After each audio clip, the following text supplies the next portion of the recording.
Bismillahirrahmanirrahim. Assalamu alaykum, hurmatli telezoruvchilar. Mana bu Rasululloh programmamizning 17-sonini ko'rishinglarni qizg'in qarshi olamiz. Men Abdulloh Yorqul.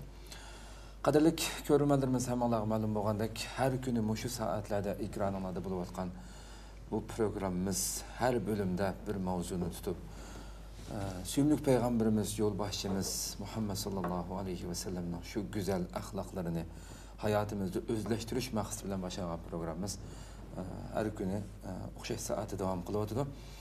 İnşallah Rabbimden bu güzel mübarek ayla haşbeştiğince o yetinyesi kaldık bugün. Günahlarımızdan keçirilip şu güzel ahlaklarını özümüzde özleştirip meşgul Rabbimizden müyesser kılışını Allah'tan tilaş bilen programımızın davamlaştırımız. Programımızın daimlik mehmeni Şarkı Türkistan Ölüm Ala Birliği azası. Ammalar tunuşuq bo'lgan da'vatchi Ustaz Habibullah Ko'saniyni taklif qildik.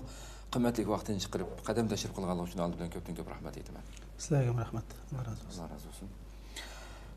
Qadrli ko'ruvchilarimiz, ammalar ma'lum bo'lgandek biz programmamizning har bölümünde bir maxsus tema bilan ketyapmiz. Bugungi temamiz Rasululloh va munofiqlar degan tema to'xtalamiz bugun. Ustaz hamda shu oldi bilan ekran oldidagi chiqayotgan nomer orqali bizga qandaq programmaga aloqador bo'lgan savollarni so'rasanglar, bizga yozsanglar, oldimizdagi programmalarda, chunki vaqtimiz qisqa bo'lganligi uchun shu programmaning ichida javob bermasligimiz mumkin. Ammo oldimizdagi programmalarda bu javob berishimiz ko'plagan qarindoshimizning foydalanishi uchun ham programmani ham bahrlab qo'yishinglarni umid qilamiz. Endi temamizga kirsak, bugun bu temani qo'ydik. Endi albatta jamiyatda har qanday bir cemiyette munafiq degan ufqum bizning islomiy bir ufqum bo'lgan bilan islomiy bo'lmagan diyorlardan bu ufqum bor, davlatga xiyonat qilgan, xoin degan narsa shu munafiq qilib kirib olib hamda davlatga josuslik qilgan ishlar va xoinlik qilgan, millatiga xoinlik qilgan ishlar. Cho'ng bir ufqum hamda albatta buniki. Albatta bu bir programmaning ichida vaqt qisqa bo'lgan bu programmaning ichida tafsiliy jihatda hamma tunishtirib bo'lish imkonsiz. Ama biz bu ufqumni ham bugün en echinchiq bo'lgan yeri xalqimizniki.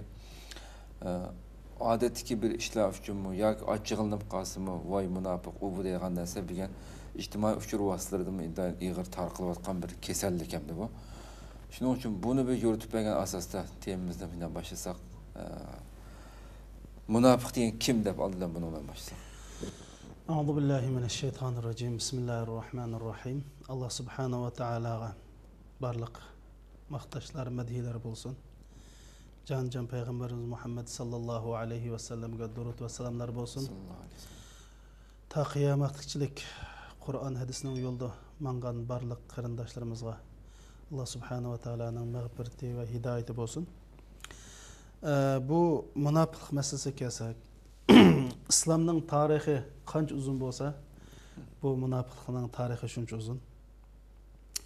Hem bu naite murakkab bir ijtimoiy kesel. Şunun Kur'an-ı Kerim'de Allah Subhanahu ve Taala tuncu surede, yani Bakara suresi Kur'an-ı Kerim'ninki birinci surede, Fatiha'daki Müslümanlarını bir 2-3 ayetlerle Müslüman diye boşuna tabi tüketti. Kendin kapırlarını 4 ayet olan kapır diye boşuna da tüketti. Kendin 16 ayette münafıklarını sözledi. 16 ayet münafıklarını. Bu nima desa bu ona başka nurg'ulg'i ayetdi, hatta munafiqun deb maxsus sura. Qur'oni Karimdagi munafiqun surasi deb surasi bor. Bu munofiqlar bo'lgan jangi jadal uzunga so'zildi. Hatta Allah subhanahu taala Qur'oni Karimda ya ayyuhan nabiy jahidil kuffara vel munafiqin. Hamda bu munofiqlik degan nima desa, asli munofiqlik bizning Uyg'urchada 200limchim deb qo'ydi. Munofiqlik tashqi ko'rinishida, tashqi qilmishlarda musulmonning qilmishini qildi. Musulmon bilan namoz o'qiydi, musulmon bilan ro'za tutadi, musulmon bilan haj qiladi. Ammo ichida islomga dushmanlik qildi. Musulmonlarni yomon ko'radi. Islomni yomon ko'radi. Ya'ni ichida chin qalbidan bu dinga iymon etgan emas. Şunun için Müslümanlar güçlengen vaqtida munofiqlar jiq bo'ladi. Müslümanlar güçlen. Şunga Mekke'deki ahval qaraganda Medinede munofiqlar ko'rilishga boshlagan. Endi bu sizlar yuqoritilib o'tgan jasuslik, vatanga xoinlik qilish shu munofiqlikning bir turi endi. Xo'sh. Bir turi. Buning darajasi o'xshashmaydi endi. Darajasi o'xshashmaydi. Ammo bu munofiqningki musulmonlarga keltiradigan zini bak ig'ir bo'lganlikdan, islomga keltiradigan zini bak ig'ir bo'lganlikdan, ham bu bir inson qilmishiga noit bir numus, razil qilmish bo'lganlikdan munofiqning bordigan do'zaxi kofirninkidan battar hamdi. Innal munafiqina fi darkil asfali minan nar. Yani do'zaxni masalan 7 qavatli bino desak, eng ostida, eng yomon yerda, eng nachar kuchli yerda bo'lgan munofiq. Yani cehennem ahlining qon yeranglari qariyama eqib tushadigan shu butun eng yomon yer hamdi. Kofirmi kirmaydigan yer kirdi u. Kofirdanmi yomon azaplanadigan ig'ir yer kirdi. Nima ish qilsa bu bir aldamchi, ishko'zlimichi, vijdonsiz bo'lganlikdan Allah subhanahu wa ta'ala mujda ig'ir jazo bilan tahdid qilgan hamdi. Xo'sh. Endi uninki agarda biz endi alomatlarini, sifatlarini deylik. Ma ish tepilgan inson munofiq. Endi buni alomatlarini ulamolar bir necha jih alomatlari bor. Mana buningki eng muhimlarini deb o'tay bu yerda. Chunki vaqt masalasi. Masalan, birinchi alomati bular o'zini musulmon deb da'vo qildi. Ya'ni yolg'onchilik, kazzoblik. Shuni Alloh san Qur'onida "Va minan nasi man yaqulu amanna billahi va bil yawmil akhir va ma hum bimu'minin." Kishilarning orasida biz Allohga iymon etdik, oxiratga iymon etdik deydi va halankular mu'min emas deb Baqara surasida shu munofiqlarni sifatlagan chog'da mushuna bayon qilgan. Ya'ni birinchi qilgan ishi yolg'ondan iymon musulmon bo'ldi. Yolg'ondan musulmon bo'ldi. Ondan keyin bularning davomli qiliqi ishko'zlimchi aldamchi keldi. يخادعون الله والذين آمنوا وما يخدعون إلا أنفسهم وما يشعرون. Yani ular Allah'ni ve Allah iman etqanlarni aldaydı. Ular fakat özünü aldaydı. Ve halen ular onu bilmeydi. Biz ustul qılayapay, ben bek noçe aqllaqkanman. Musulmon bilan o'zlaricha oldim deb gumon qilishdi. Lekin Alloh deydi, bilib qo'ysan, o'zingni aldaysan. Sening quyruqing bir tutam. Bardigan yering mush dunyodami? Mana ko'ryapmiz. Mush dunyoda bizning vatan nima bo'lyapti hozir? O'zining millatini satgan, o'zining dinini satgan. Xayliqlar nima ko'ryapti desa, ash xo'jayinlari o'zi oyiqi bilan dastlab chayladi. Va ma yakhda'una illa ular o'zlarini aldaydi asli. Lekin ular buni his qilmaydi. Şu alomatlardan masalan bular ibodatga noiti sus qaraydi. Yani ibodatga mana butun ruhi bilan, butun vujudi bilan berlanmaydi. Bunun alomati shu. Buni bak diqqat qilgan ish shu. Ba'zanda odamlar shuningga Ibn Abbas radhiyallohu anhu biz munofiqlarni bundat namozga chiqmaydiganlikdan bilib oladi degan bir rivoyat bor. Shuning uchun payg'ambar sallallohu alayhi vasallam munofiqlarning alomatida laysa salatun asqal alal munafiqin min al-fajr wal-isha ولو يعلمون ما فيهما لا أتوهما ولو حبوا. Abu Hurayra shuna deydi. Payg'ambar alayhisalom shu munofiqlarga eng ig'ir qildigan namoz bumdat namozi bilan xuftan namozi deydi. Shuni bumdat namozga davomli chiqmaslikning o'zimi, masjid chiqmaslikning o'zimi munofiqning alomati. Xo'sh. Bular mana agar bu bumdat namozi bilan xuftan namozda bor bo'lgan yaxshilikni bilgan bo'lsa, umlab bo'lsin kelgan bo'ladi dedi. Chunki bomdat vaqtim uxlaydigan vaqti, xufta vaqtimi yerib uxlaydigan vaqt emasmi? Uni sen nima bomdatga shuxtanga ochib o'tgan nima? Illa Allohga bo'lgan iymoning, islomga bo'lgan muhabbating, ya'ni qalbingda bir o't bor. Bu seni uyg'otib ochqalaydi. Ammo Allohga bo'lgan ishonching mukammal bo'lmasa, to'liq bo'lmasa, ipkib qolganda, yo'l ikib qolganda qilib qo'ysa, sal aldirashib qolgan chaqda yoki uyqon kelib qolgan chaqda uxlaysan. Demak, bu munofiqlikning alomatlaridan bunda alomat bor. Shuni munofiqlarning alomatidan mushu savoblik ibodat ishlarni davomli keyni kechiktirdi. Asli o'sha eng aldiraydigan ishlarning birisi bir yaxshi ishga niyat qilsang vaqtida qilib o'tish. Masalan, Ramazonda bir sadaqat qilishni o'ylabsa yoki bir yaxshi ishni o'ylabsa, darhol vaqtida qil. Nima ish qilsa birdamdan keyin shayton vasvasa qildi. Ya bo'lmasa yiningdagi bir odam shayton deb qolsa, men mushu e'lon ishlarga mushu istiqlol televiziyaga azroq yordam qilay deganda mushu oy qarindishim bu uningdan yaxshi yava. Nima? U bu da inson shaytonli va. Ya'ni oy bo'pti, yaxshi qilibsan, mashallah. Men sen nesh bo'lsam, men qo'yvasanman 500 qo'y biray demay.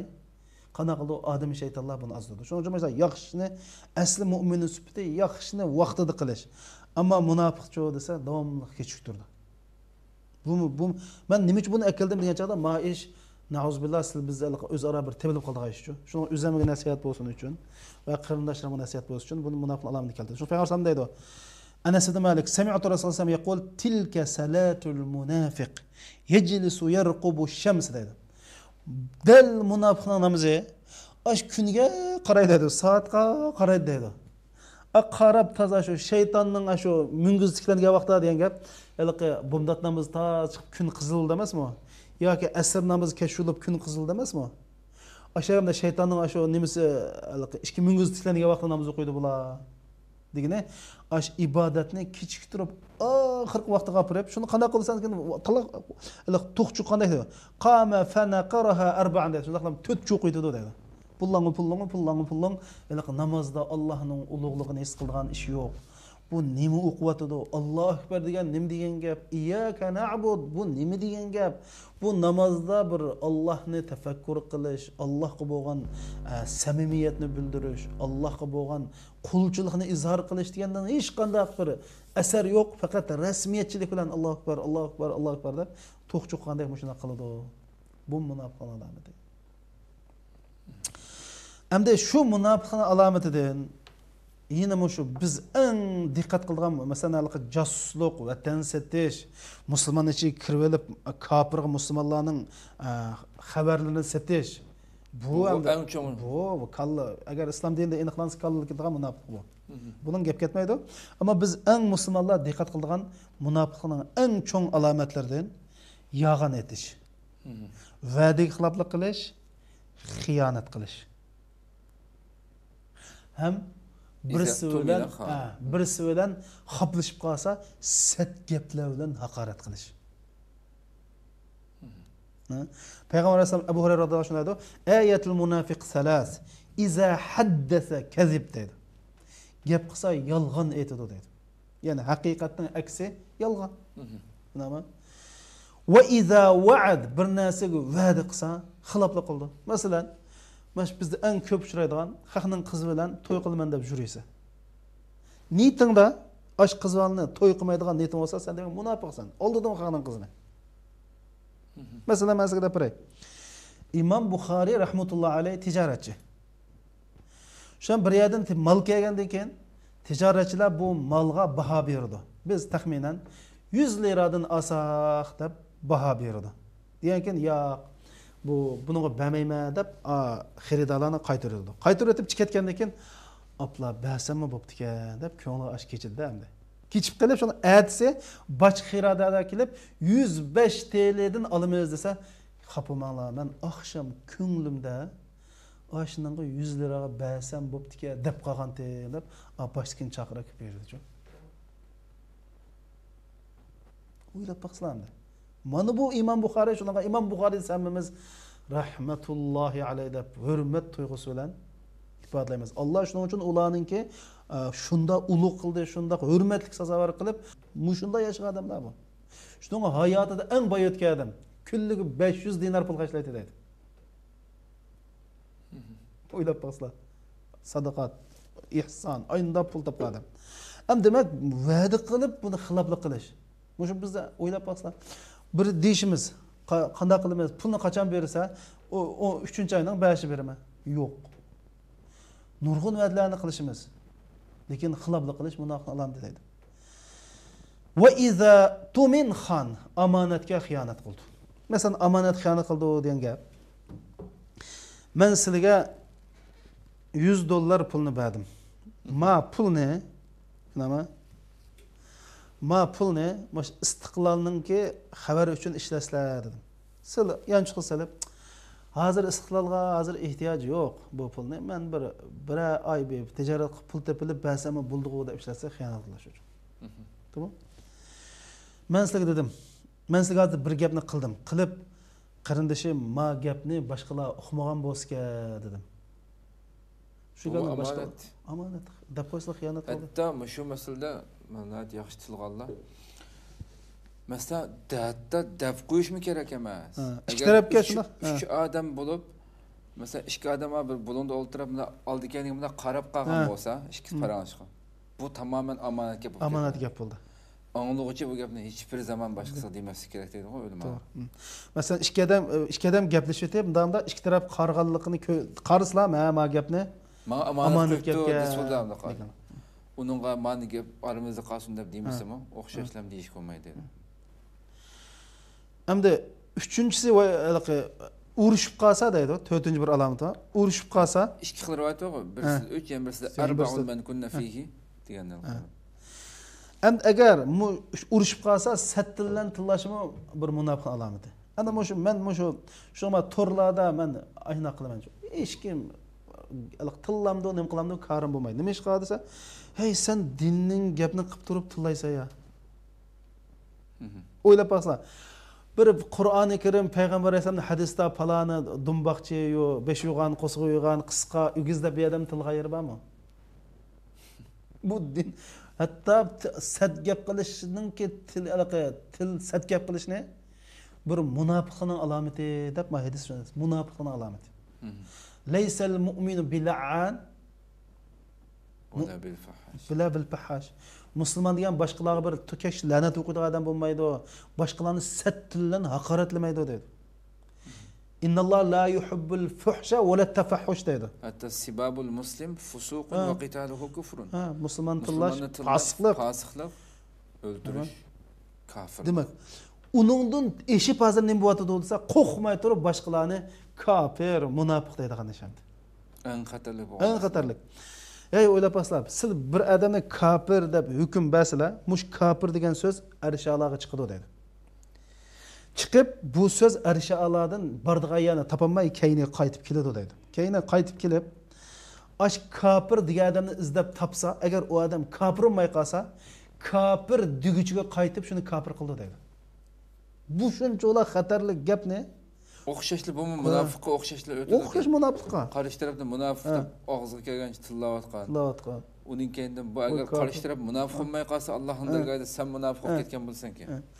Shuning qarta ba'zan tog'ut va palana tog'ut deb qo'ydilar. Tog'ut degan kafirmi yomon demada hamda. Hey sen ma gapni o'ylashibda. Masalan, buni men misol keltirmoqchi. Bir odamning qo'liga avtomatni men tutqizib, bir nishonni to'g'rilab, ash nishonga nishon shu tekkizamsan keyin ming tegdi desa qanchalik nishonlab atamdi. Amaliyot atmayman deyish mumkin. Nima deb atmayman, buni atmayman deb qaytish mumkin. Mushunda xatarlik ahvollar bechara musulmonlarning og'zidan chiqib, og'zidan balo qilib, o'zi kafir, o'zi munofiq bo'lgan. Shuni ogohlantirganda nurg'ulg'a mush eg'iz jahannamga mushu eg'izdan chiqib ketgan gaplar bilan. Shuning uchun mush munosabatlar qarindoshlarimiz shuni bir aytsa va iza khasam fajar urushib qolsa fajir ya'ni sat gaplar bilan mushunda nim qilishadi. Bumi endi shuningdan ham birisi mush maydonsizlik. Munofiqlarning eng chong alomatlaridan birisi maydonsizlik. Bu bexatarlik gapmi? Ba'zi odam ustul qilib, hamma odamga yejib qo'rg'ondan eshitib yurgan hamda. Nima? Maydonsizlikmi munofiqlarning alomatidan birisi. Muzabzibina oyati bor-ku. Muzabzibina bayna zalika. Bayna haula va yana alomatlardan musulmonlarni masxir qilish. O mundaq musulmonlarni qashaqilab, ha voy qaraxunam obdan tulma, voy damillam, voy yoki voy deb qo'yib ketganda, g'ilida deb o'zininki boshqadan qashaqada masxir qildi. Asli insonni masxir qilishni o'zi jinoyat. La yaskhar qawmun min qawmin asa an yakuna khayran minhum. Tushunami? Ya'ni asli masxir qilish Qur'oni Karim jinoyat. Ammo musulmonlarni ahmaq qilayotganlikdan faxrlanib va bu gila andaqda masxir qilishning o'zi munofiqning alomati. Shuni Alloh subhanahu va taolo Qur'oni Karimda va iza laqul ladina amanu qalu amanna va iza khalu ila shayatinihim qalu inna ma'akum innama nahnu mustahzi'un. Agar ular musulmonlar bilan birga kelgan vaqtda bizim musulmon amanna, bizim Allohga iymon etdik deydi. O'zining shaytonlarning qashig'i olgan chaqda amaliyat biz sizlar bilan birga biz zanglik qo'ygan o'ylan ahmoq qilib shunaq. Da bunday qo'ydi. Demak, mushu musulmonlarni o'ltugan chaqda gapni ochiq qilmaysa, bir xuddi musulmonni qashig'i qilsang, musulmonda o'tirib olsa, ha deb qo'yib, og'zini qo'yib ketgan ekan. Bu tariqa qilganlik zaten imandan majraydi-ki. Mesela bu oyatdagi so'zlangan şekilde iman mı yok? Ya o munofiq zaten iman yo'q ya munofiq. Yani ya mesela abi yolg'on gap qilish yoki yuqorida Rasululloh hadisidagi mesela kimdir mush 4 xil sifat tepilgan bo'lsa, xolis munofiq. Birisi tepilsa, shu munofiqning alomat tepilgan bo'ldi. Tepilgan bo'ldi. Shuni darhol o'ngshash kerak dedi qamdi. Ma darajada dinning ahkomlarini yoki musulmonlarni yoki islomning shuarlaridan bir shuarni masxira qilib qolsa, ko'zga ilmasa, imondan chiqib ketgan masala. Shuning uchun bu xatar. Endi buni men mushunchilikda hamda mushunaq alomatlari, hamda vatan setish, musulmonlardan axborot to'plab kafirlarga setish, masalan, hozir ba'zi ahvollar, ba'zi qarindoshlarimizni qattiq ogohlantirman mush munosabat bilan. Masalan, men bir necha qatam telefon keldi. Vatanda dadasini solab qo'yish, onasini solab qo'yish orqali tahdid qilib, men musulmonlarga jasus hisobotganlar bor-ku. Bu qat'iy uzr qabul qilmaydi. Ya'ni men amal yo'q deb musulmonlarning axborotini setishga qat'iy bo'lmaydi. Xo'sh. Chunki ota-onamizni, vatanni so'yotganlarni Allohga topshiramiz. Ular bilan qiyomat kuni ko'rishimiz. Ota-onamizni deb, u yerga tuqqanlarimizni bana qilib, musulmonlarga munofiq qilishga qat'iy yo'l qo'yilmaydi. Buni bilishimiz kerak. Ya'ni amal yo'qdi degan har qanday bana maqbul emas. Uzr qabul qilmaydi. Chunki ota-onamizni hatto masalan munofiqlik, chunki Nurbekning oqibatini hammiz bilaylik. Qilmagan Uyg'urlar qilmagan nimiz qolgan. Hozir ahol nima bo'ldi? Andikin hozir nurg'un hukumatga jon jahli bilan ishlagan qonxo'r saqchilar bir nechasi nima bo'ldi, oqibat nima bo'ldi? Shuning uchun buni ishlasangmi sana amini xotirjam qo'ymaydi. Ma'lum vaqt Uburnining sapmayig'ida ishildi uni. Buni. Shuning uchun qarindoshlarimizga, men bir necha qarindoshlarimiz telefon qilgan bo'ldi. Haqiqatan ular ig'ir imtihon qilinibdi. Masalan, bir singlimiz telefon qilib qoldi. Mushundoq, meni mushundoq bir majbur jazo qistavadi deb. Men dedim, ota-onangizni Allohga topshiring. Xuddi payg'ambar alayhisalom sabran ali yasir fa inna maw'idukumul janna. Ey yasir ahli, sizlar barga jannat ko'rishimiz. Bo'ldi bu dunyoning hisobi. Quldan kelganini qilsin. Dan shu onun demek neymişimiz var hamda? Bir muş dünyasında bir tuqqunumuzda bütün milletini setib etsak, bu dünyada mı qarıyız, ahirette mi qarıyız? Düşman bizga munofiq deydi. Ma milletini satgan munofiq deydi. Shuning uchun mush munofiqlik hamda haqiqatan bana sabab qilishga bo'lmaydi. Allah subhanahu wa ta'ala bundan saqlasin. Hatta sahabelar Umar radhiyallohu anhu chaqda o'zining munofiqlikdan gumonlanib qattiq ehtiyot qiladi. Şuna her bir Müslüman başkalarını izlep düşünmey. Başkalarını izlep düşünmey. Her birimiz özümüzni muşu tekşirip duruş. Bek mühim hem de. Hoş Resulümüz bu münafıklarga qanday muamele qiladi? Asli munofiq degan kim edi qaynab? Teşik qarıslar Müslüman deklar. Ama içi munofiq. Nima? Shuning normal ahvolda munofiqqa musulmon muomalasini qiladi. Rasulullah hatta vahiy orqali kimligining munofiqini ism bilan biladi. Hatta maxsus katibat. Huzayfa radhiyallohu anhu deb bergan. Lekin shular qanday qiladi desa, normal muomala qiladi. Unda qilmay agar munofiqlarga munofiq muomala qilmasa, siz bizga vahiy uzilib qancha biz qanday qilgansiz? Bizga vahiy yo'q. Nima? Shunga hammaliqi bu munofiqni payg'ambar alayhisalom bilgan bilan vahiy orqali bilgan. Boshqa bilan bilmamdi, bilmaydi. O munofiqlarni shu normal ahvolda, payg'ambar normal ahvolda musulmonlarningki muomalasi qiladi. Ya'ni chaqasi boratdi, arlashib o'tadi. Assalomu alaykum deydi, va alaykum assalom deydi, normal o'tadi. Va ularningki aziyatlarga sabr qilgan payg'ambar. Nima uchun degan chaqda men dedim, bu munofiq o'zimizdan, o'zimizning bir parchasi bu-chu. Buning uchun nayte bir salmoqlik bilan, hikmat bilan muomala qilish kerak. Bunda deganlik, uni qo'yiting degan emas. agar aniq bo'lib qolsa, isbotlansa, buni keskin jazolash kerak.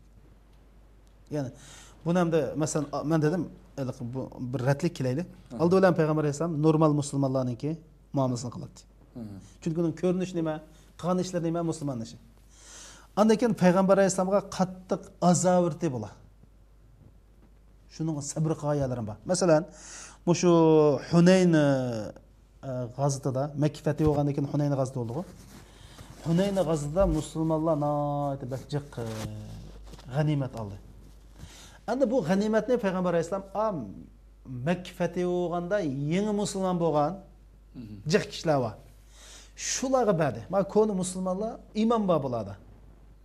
Iymon bo'lgandan keyin ularni iymoniga topshirib, mana yangi musulmon bo'lganlarga bo'pti mushularni yaxshi bir nima qiladi deb ularga g'animatni jiq bilpiribdi.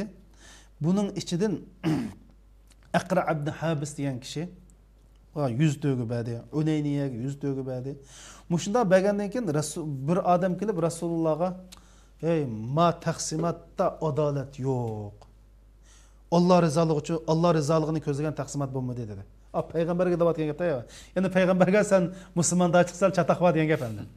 Sen iymoningga chataq bor degan gap. Degandan keyin ma Abdullah ibn Mas'ud deydi, men shu bilan bu gapni payg'ambar alayhisalomga deydi. Men payg'ambarim deyman. Bu cho'ng tuhmat cho'ngdi. Payg'ambarni adolat qilmading. Bu işte Alloh rizoligi ko'zlanmaydi degan gap ig'ir gap. Shu berib payg'ambar alayhisalomga dedim, payg'ambar alayhisalom chiroyi o'zgarib qip-qizilab ketdiki, men nima deb payg'ambar alayhisalom degan demay deb qattiq pushmon qildim dedi. Lekin payg'ambar alayhisalom meni qanday qildi desa, "Hey qarindoshlarim, men adolat qilmasam kim adolat qiladi? Men adil bo'lmasam kim adil bo'ladi? Men Alloh rizoligini ko'zlamasam kim ko'zlaydi? Lekin men sabr qilaman.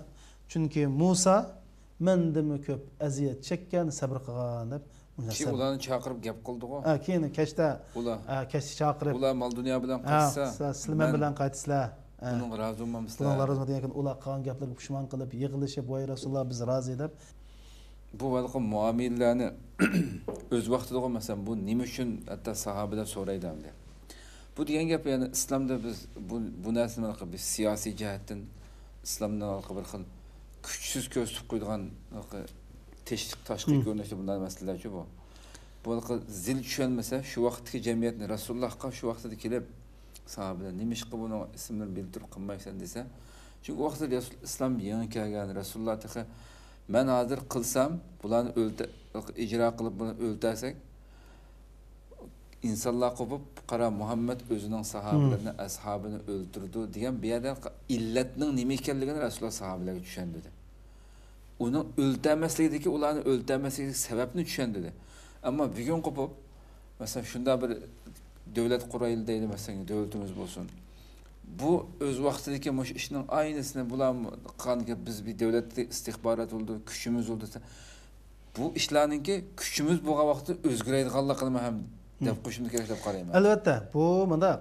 Musulmonlar kuchlangan vaqtida bunda qilsa, masalan, payg'ambar sallallohu alayhi vasallam ya masalan Umar roziyallohu ya Rasululloh men munofiqga o'ltiraymi degan chaqda nima dedi?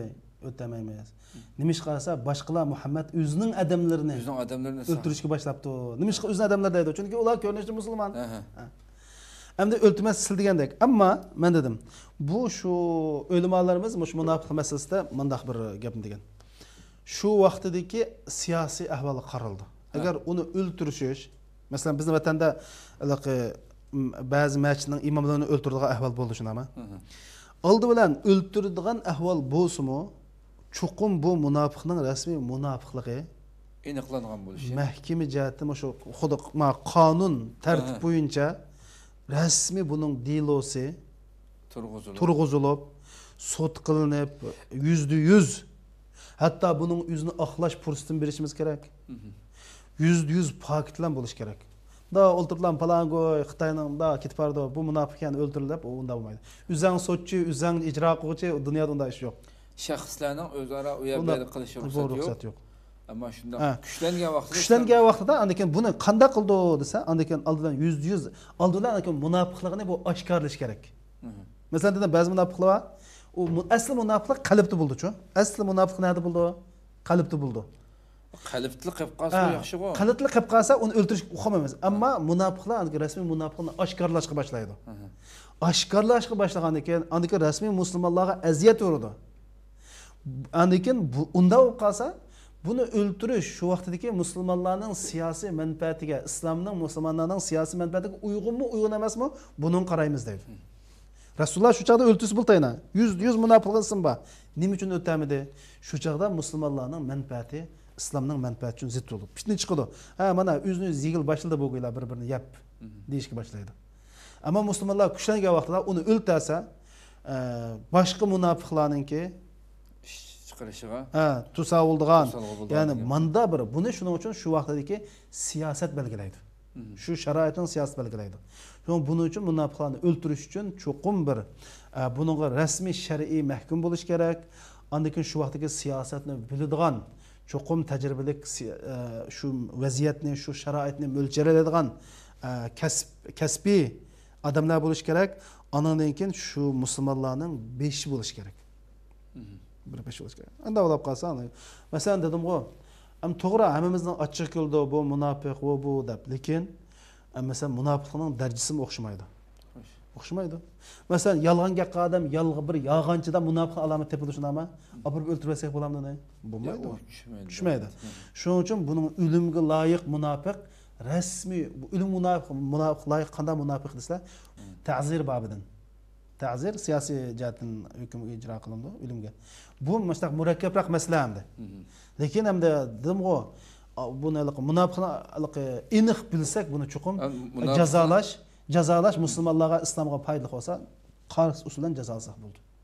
Lekin musulmonlarga epkildigan, uni o'ltirgandan keyin epkildigan foyda ziyinni chuqum yaxshi o'lchalaydigan tajribalik kishilar bo'lish kerak. Unda qarab qilam buni o'tirib degan bilan uni o'ltirsak, uni keyinda bir muncha musulmonlar ziyon epkildigan shu qas shu. Demak, xatolashdi degan gap. Davlat vazifaga odamlar bo'lish kerak. Sot bo'lish kerak. Munofiq degan odamning advokat ilib o'zini aqliy olish kerak. Uni fursat berishimiz kerak. Uni urib dassab, uni qiynab, digizib, munofiq emas u deyish xato. Chuqum dalil isbotlar bilan qilish kerak. Xo'sh, unda bo'lsa bu shaklda bir murakkab bir masala. Rasululloh munofiqlarga qanday qarshi turadi unda bo'lsa? Shu munofiqlarga qarshi turishninki eng Rasulullohninki obrazliq usuldan birisi har juma kunisi munofiqun surasini o'qiydi. Umdatlamizda. Shularning yuragini tashtirib. Chunki munofiqun surasini o'qigan keyin, ya'ni maqsad nima tavba qil demoqchi-da hamda. Innal munafiqina iza ja'akal munafiqun. Ya'ni maqsad nima bo'lsa, munofiqning razil bir qilmish ekanligi, vijdonsizlik, sotqunlik, razil bir ish ekanligini eslash orqali ularni tövbaga. Demak, bu Rasulullohning eng obrazli usullardan birisi. Ikkinchisi, bu munofiqni Rasululloh ehtiyot qiladi. Shu nurg'un ishlarni maxfiy qiladi payg'ambar alayhisalom. Shu hatto ista'inu bi dunyakum bis-sirri wal kitman deb. Nurg'un ishlarni maxfiy bilan bajaringlar. Masalan, sahobalar nurg'un ishlarni masalan tarixdan billah birisiga xatni tutqizsam 2 kun mashta mangsa. Hatto payg'ambar alayhisalom shu Makkani fath qilgan chaqda udul Makkaga taraf mangmagan deydi-ku. Shunami? Boshqa yerga borgandak tuyg'unur. Demak, payg'ambar alayhisalom birinchisi shu sur munofiqni o'qishi maqsad tashviqot orqali qarshi turadi. Ikkinchisi o'zining maxfiyatligini saqlash, ini saviyasi va maxfiyatini saqlash madaniyati bilan qarshi turadi. Siz mana mushahid deb qo'yay. 2016-yillik mening bilishimcha barliq siyosiylarda Xitoyniki WeChat bor. Telefonida shu mening bildigan, men ashuni ish qilib 99% shu vatan davos qilayotgan siyosiylarda, da'vogarlarda, aktivlarda Xitoyning WeChatni ishlatgan ekan. Bu nimani bildirdi bo'lsa, bizning maxfiyatlikni saqlash, ingimizning, safoyimizning tavaligini bildirdi. Hozir dunyo taraqqiy qilib, shunami, shu odatda mana biz iPhone'ni ishlatib o'tiribdik. iPhone'ning 2-3 mikrofoni bor deydi. odatda ba'zi Xitoydagi Amerikadagi davlatlar bu mikrobni echib o'toladi deydi to'rg'uloqimiz. Tamam. Undan keyin kelib biz o'zimiz maxfiyatini saqlamayman degan u munofiq, bu munofiq, a munofiq deb yuramiz. Shuning uchun Rasul akram sallallohu alayhi vasallam shu maxfiyatlikni saqlash bilan bu nimaga qarshi turgan. Tamam. Ondan keyin munofiqlarga qarshi chiquvchilar, munofiqlarga yantayoq bo'lmasdan tashviqlat payg'ambarimiz. Munofiqlarni hatto hurmatlamaslikka, munofiqlarni ba'zi odamlarchi voy paloni eski, voy palon munofiq deb qishqas, assalomu alaykum deb to'g'i chiqarib qo'yayotgan. Ey sen maydoning nimasan? Bizning o'shalar insonlarga qarasa. Bir odam bor, musulmonlarga aziyat beradi, islomga aziyat beradi, o'zi nachar. Ammo qishimizga assalomu alaykum o'rtirib, qo'lni silab ko'rishib, to'g'i chiqarib qo'yamiz. Nima bo'lsan? Qani sening maydoning? Agar rasmiy maydoning bo'lsa, maydoning bo'lsin. Şun Peygamber Aleyhisselam munafiqlarga yantayoq olmaslikka, ularni qo'g'dimaslikka va ularni hurmatlamaslikka buyurgan bizga. Mushu orqali ya'ni munafiqlarga qarshi turish. Hatto dedik bu munafiqlarningki xatri bu bizga bak eg'irchu. Ham munafiqlarning o'ziga xatar bak eg'ir. Bu dunyoda bu bicharilik xo'r. Bu nima uchun munafiqlik qildi? Shu ya 6-4 tanga uchun yoki quruq bana mening paloni qilib qo'ysam ota-onamni so'lab qo'yamiki, yo pustani qilsam manda bo'lamiki deb. Shu, hey. Agar sen Alloh ishinib, Alloh rizoligi uchun yashasang, Alloh sen munofiqlik qandan bak xotirjamlik turmush ato qiladi. Sen iqtisodini beradi Alloh. Bu innal munafiqina fid darkil asfal. Munofiq do'zaxning eng tigi tushidi davasa. Sen qaysi yuraksan degan. Undan qolib qolsa sen hayoting o'zing bir munofiq satqun bo'lib bu dunyoda qanday yashaysan? Ya'ni vijdoning bilan qanday yuzgilib yashaysan? Endi shuning uchun aniq to'g'ri, endi ularni o'ltirmaydi degan. Yo'q, men dedim, aniq Qur'oni Karimda bor-ku, ya ayyuhan nabiy jahidil kuffara wal munafiqin waghluz alayhim. Agar rasmiy munofiqni bilsak, uning qat'iy yumshoqlik qilishga, qilib g'ingshqi bo'lmaydi. Qapaqni turish kerak munofiqlarni oshkor odam bo'lsa, oshkor bo'lsa. Ammo gumon bilan qat'iy bir odamni munofiq deyish yoki munofiq muomalat qilishga bo'lmaydi.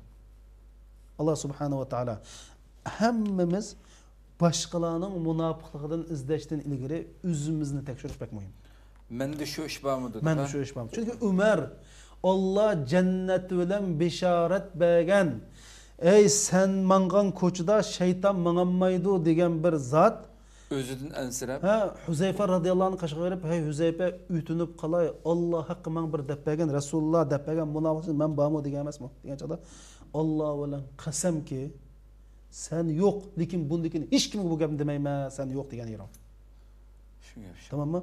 Bu darajada bo'lgandan keyin, masalan, mush munofiqlarning bir kichik cho'ng alomatlar bizda bormi, yo'qmi? Mushni hammamiz tekshirish, mana bugungi darsningki eng muhim nuqtasi, eng muhim nuqtasi. Ko'pdan-ko'p rahmat, Alloh razı olsun inshaalloh. Bu ham oxirlashtiraylik. Qadrli ko'ruvchilarimiz, shuna qilib bugungi programmamizning 17-sonimiz mishada oxirlashdi. Haqiqatan jamiyatda nihoyat bir yangilik bilan muomala qilinayotgan bir masala bo'libmi shu bu haqda ma'lumotimizninki ozliqidan bo'lsa kerak. Nihoyat yeniklik bilan ishiladigan gap shu masalalarni hamda shu darsdan bir ibrat olib shu ijtimoiy uchur vositalarida azroqlam bir g'ayriy gapni anglasaqlam darhol uningga chapon kesib, to'n pichib, uni bir yerga olib borishni nazar etishimiz kerak. Chunki insonning iymoni bizningki xo'sh deb alaydi, biz kelib xo'shlashib ketmaydi bu. Rasulullohning hadisi bir tarafda turibdi deb aytadi. Agar qarshi tarafda bo'lmasa, san qaytdi degan gap intayin cho'ng bir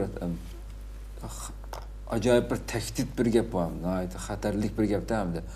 Şu bu yeniklik qilmay, yozma shaklda degan bo'lsa ham bizga qaytib kelaverdi bu. Buningdan hazar eylishimiz kerak deb inshaalloh atiki yangi programmamizda Rabbim ömür bersa ko'rishguncha sizlarni janob. Men oxirida bir narsa demoqchi. Hamda shu bo'libmi mening ta'kidlaydig'im Xitoy bizni izish yo'lida mana shu ichimizda nurg'un Uyg'ur qarindoshlarimizni, musulmon qarindoshlarimizni mush ota-onasi bilan qo'qitish, tuqqanlar bilan qo'qitish orqali o'ziga ishlashga majburlayotganlar bakchiq. Buni bir nechasini meni qashimga kelganlarim bo'ldi. Men shularga deyman qarindoshlar. Mush minut, mush daqiqalarning ichida bu ishni qilmaslik. Agar qilayotgan bo'lsa, qilayotgan bo'lsa, tövbe qilish, Alloh kechirdi. Shu mush daqiqalarda uzish kerak. Xitoyga musulmonning tirnoqchilik axborotini setishga bo'lmaydi. Har qanday bana sabab maqbul emas. Alloh bilan qasamki maqbul emas. Agar mush gipim vatanda Xitoylarga ishlayotgan kadrlar olsun, saqchilar olsun, har qanday sorunni ishlayotgan bo'lsanglar, sizlar biz Uyg'ur. Men bilaman shu istixborot Xitoyning axborot ishlayotganlarning ismi Abdus Samad, Abdul Ahad, Abdullah, shunami? Musulmonning bolalari shu. Hatto o'zlari ayni vaqtda musulmon bo'lachu. Faqat mush kommunistlar kelib bularni dindan yashashga majburlayotganlar. Shularga yana Allohning rahmati uchuq.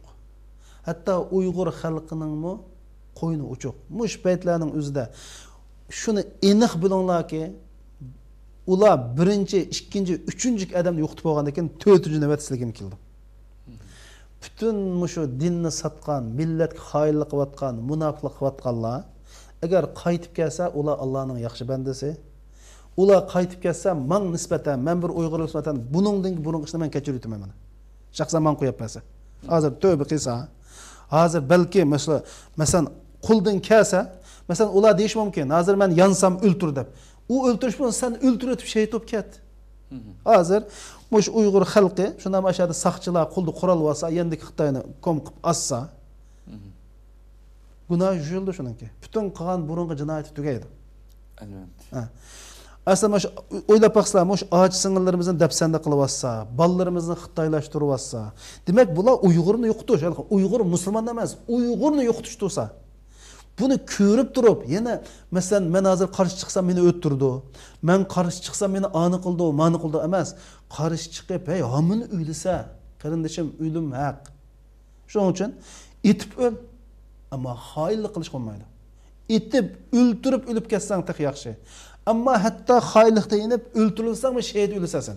Chunki sen to'g'ri yo'lga minib o'lasan. Hech bo'lmasa yaningda Alloh bergan sen bir Uyg'urlik vijdon yo'qmi? Ota-onasining Uyg'ur, yaningda bergan bir qurol yo'qmi, pichoq yo'qmi? Shuning uchun men mushu deymanki, hech qanday bir odam anglab qolsinki, vatanni setib xoinlik qilishga bani sabab yo'q. Xotinimni solab qo'ydi, qizimni solab qo'ydi, ota-onamni solab qo'ydi, ma ish men bilan tugmaydi, men paloni deb bana sabab bilan millatni setayotgan, dinni setayotgan, davlatni setayotganlar faqat bananglar yo'q. Bizning gadinimizdan mana sizlarga yetkizdik, tugdi. Qiyomat kunisi vallahi billahi munofiq degan bayroqni ostida qo'p qilishni nazar aylasin. Agar o'lib tugsanglar, ma dunyoda munofiq deb tugasizlar. Lekin o'lib tugaydigan ish yo'q, topildigan ish yo'q, undaq hisobat yo'q. Bütün dünyadagi dinlar, islomdan emas, bütün dünyadagi dinlar oxirat bor degan iymon etaylik. Bütün dünya islomdan emas, bu oxirat bor. Shuning uchun chunki Alloh aytgan bütün payg'ambarlar oxirat bor deylik. Bütün tushgan kitoblar oxirat bor deylik. Hatto mantiq, bunda o'ylab bakib, mushunchalar dunyoning netinjisi yo'q. O'ltirib olgan, yeb olgan, bunda tugmaydi. Bu oxirat hisob bor degan insonning mantiqim deydi buni uchun. Shuning uchun qarindoshlarimiz, siz bu bana izlab har xil o'zingizga bir sabab izlab yurmay, mush daqiqalar, mush vaqtlarda yenilam to'g'ri yo'lga qaytib olish fursati Alloh sizlarga beriglik. Ham mush davrida kafirga qarshi chiqib, shu yo'lda shahid bo'lsanglar, yo shu yo'l turma kirsanglar, millat burungi bütün ishlarni kechiradi. Alloh albatta kechirdi. Chunki mening oxirida bu shunday vaqtim keldi. Allah subhanahu wa ta'ala shunday bo'lishini nasib qilsin. Allah razı olsun. Qadrli qarindoshlarimiz, shunday qilib nihoyat yaxshi bir echib berildi. Atki programımızda Rabbim ömür basi ko'rishgacha sizlarni Janobi Allohga topshiramiz. Assalomu alaykum va rahmatullohi taala va barakatuh.